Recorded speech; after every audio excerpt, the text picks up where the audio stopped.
Okay, in this video, we're going to have two more problems to help us with the SAT prep. All right, so it says the total cost in dollars to rent a kayak consists of a $30 service fee and a $15 per hour rental fee. A person rents a kayak for T hours, and we say T because we don't know how many they're going to rent it for, and intends to spend a maximum of $140 to rent the kayak. Write and solve an inequality that represents the situation.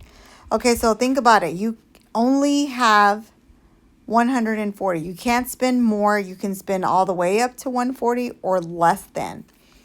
So let's refresh our memory on our inequality symbols. That's less than, that's greater than, less than or equal to, greater than or equal to. So when it said maximum, I know,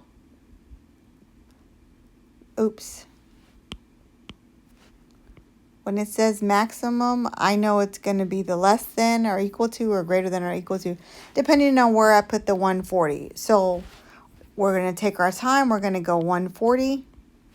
And I'm going to go like that. I know that I can't spend more, and my inequality is open towards 140. Somewhere in elementary, you were taught it's towards the bigger, whatever works for you. On the other side is a $30 service fee plus $15. Okay, now the service fee, that's a one-time deal. That's your initial rate. That's it. The per hour, since we don't know how many hours, we're going to use the variable T. Okay, it doesn't really matter. This one specifically said T, so we'll go with it. You're going to solve this like an equation. All you got to do is inverse operations to undo. Positive 30, the opposite is a negative, so I'll subtract. Then I'm left with 15 times T less than or equal to 110. And now I got to divide both sides by 15 because it's 15 times T, and the inverse of times is divide, or opposite of multiply is divide.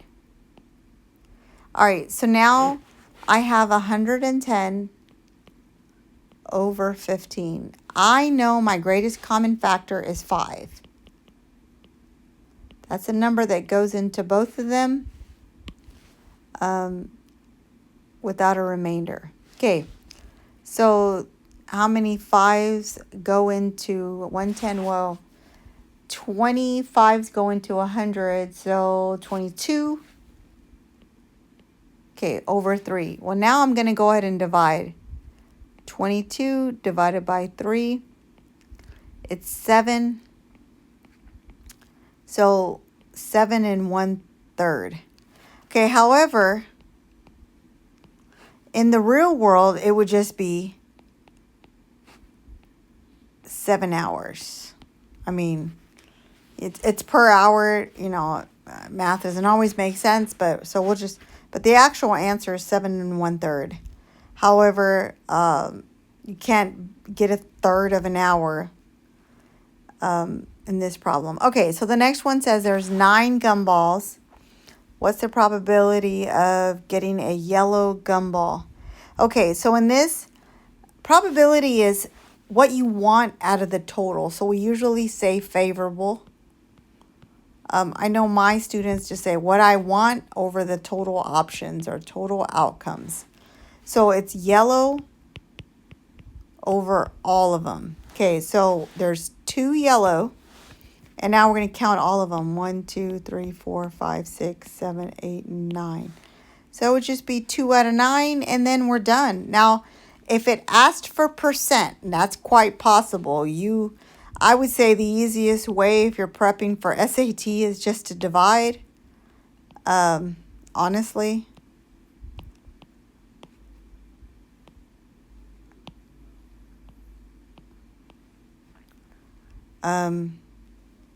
I don't know why I added an extra. Okay, then my new division is 20 divided by 9, which is still 2. And you're going to notice it's just going to keep going. So it's 0.22 repeating. We don't usually leave it in decimal. We usually convert it to percent. So we multiply by 100, show it by moving 2 to the right. So it's basically 22.2%. Something, I'm not sure what your answer options would be. All right, well, I hope this helped. If it did, please don't forget to hit like and subscribe.